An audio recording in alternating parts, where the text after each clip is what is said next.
Khedira Vash is considered an enemy of the state, serving an 11-month suspended prison sentence for insulting the Turkish president. Those who, like him, advocate more democracy risk a great deal.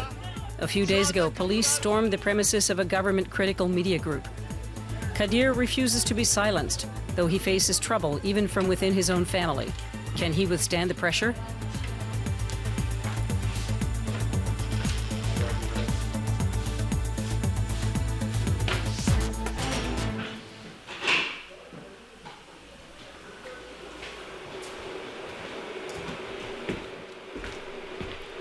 The Cultural Center, a meeting place for left-wing students in the western Turkish city of Edirne. This is where, in February, Khedira Vash was arrested and brought before a judge in handcuffs, accused of insulting the Turkish president. He had delivered a speech calling Recep Tayyip Erdogan a murderer and a thief. The court swiftly sentenced him to 11 months and 20 days on probation. If he attracts political attention again, he'll go to jail.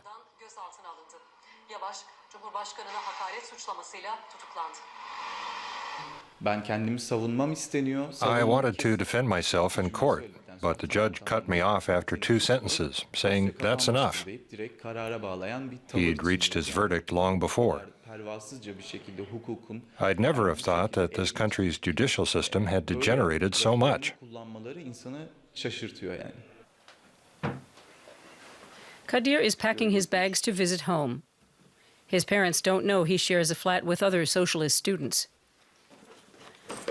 For them, it's bad enough that their son is known as an enemy of the state throughout the country.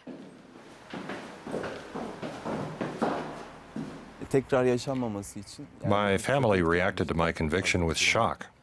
They worry about my future. For Kadir, whose father is a farmer, moving to the city of Edirne was a big step. His experience of poverty strongly influenced his political views. Now he fights for the rights of the disadvantaged. But back home, the 400 villagers have learned not to protest against the authorities, especially if you're poor and have no access to education.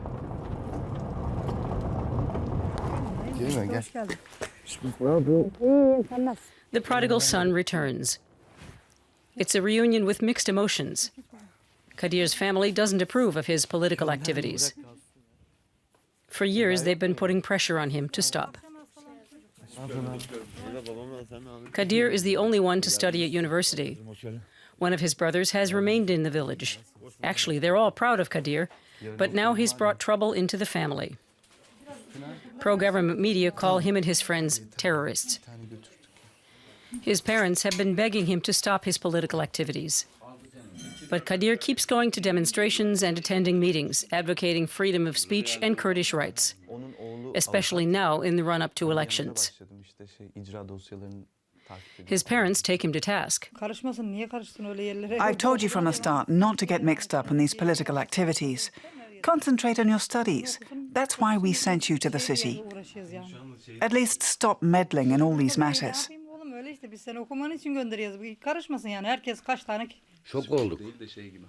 Kadir says he sees they're disappointed in him. His father can only agree. His brother defends him, pointing out that he's still studying for his exams and that he has to stand up for the weakest members of society.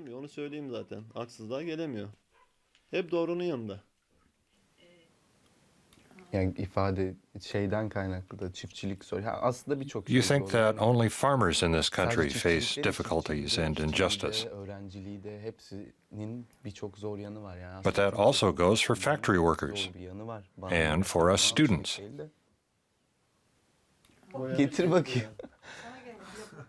Before the mood worsens, Kadir's niece brings her uncle a picture she's painted herself. The situation is saved for the moment.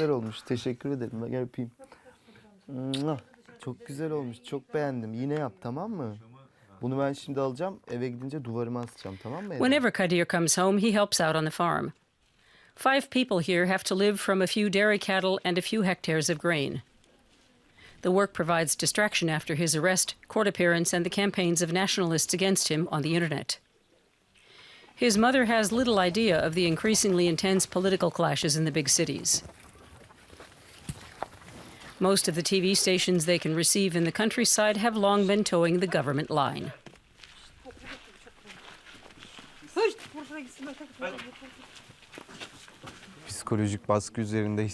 The psychological pressure I'm under right now is huge. Since my arrest and conviction, I'm constantly observing myself. Have I just overstepped a limit again? What's allowed and what isn't changes all the time in this country. The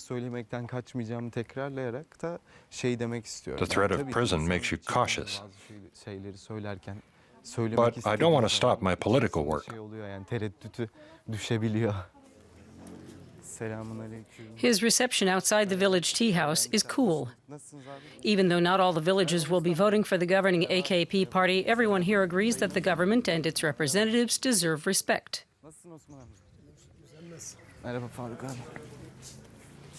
Kadir and his father keep their distance from the group.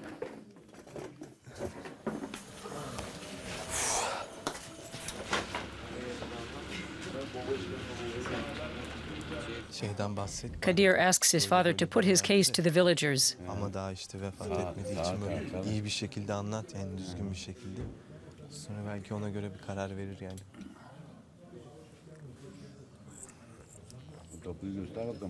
His father tells him he has to convince them himself, though Kadir points out that's going to be difficult. Then someone asks why the TV crew is here. Because I've been convicted of insulting the president.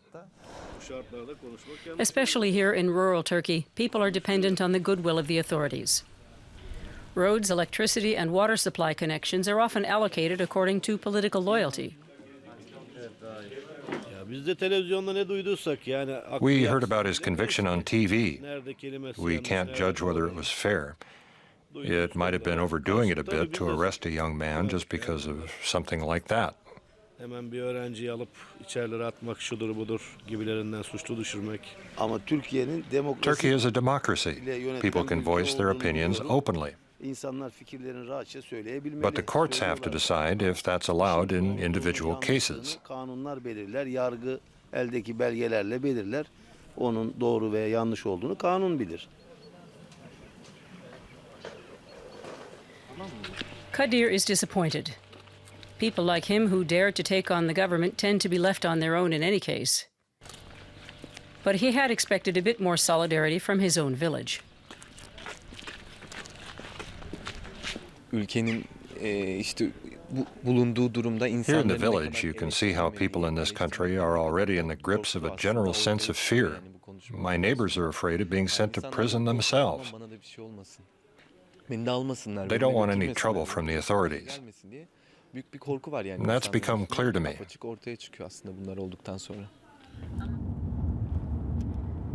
Then it's back to the city where his friends are waiting for him. Geliyoruz, yoldayız. He's relieved when he finally reaches Edirne. His fellow activists have prepared a street performance about violence against women. Protesting against prevailing conditions, that's Kadir's new world. Here, the farm boy no longer feels he's alone.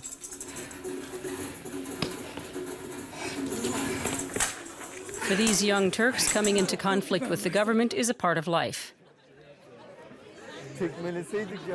They're not afraid of doing so.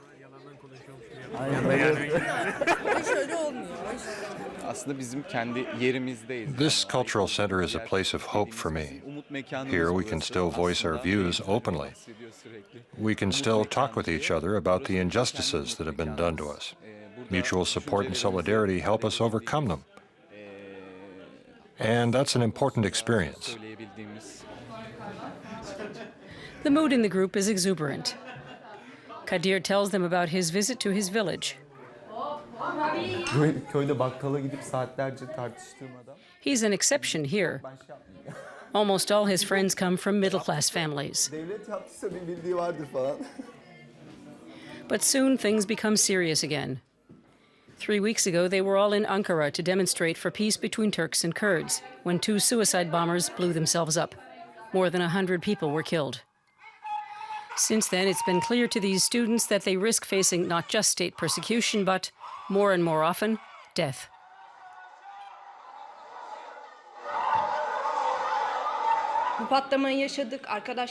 We lost some of our friends. We saw the wounded and the dead. We'll never be able to forget that. Since then, we don't laugh as much as we used to. Many of us can't sleep anymore. But after that massacre, the true background of which is still unknown, we've decided we have to continue our political work, now more than ever. We have to take to the streets as well. There's no other way, even if we have to pay a price for it.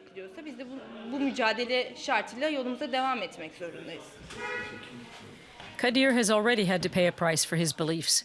But once again, he's involved as his friends prepare for the next demonstration, this time to campaign for more student representation. The group's cultural center has often been searched by the police.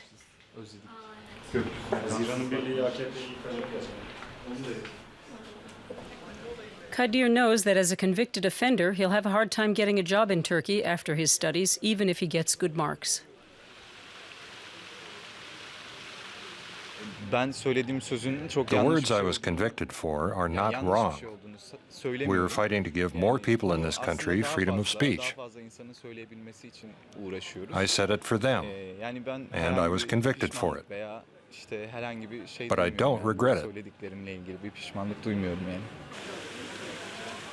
In the eyes of the government, Khedira Vash is a convicted enemy of the state. But no matter who wins the election this time, he plans to withstand the pressure and keep fighting for a more democratic Turkey.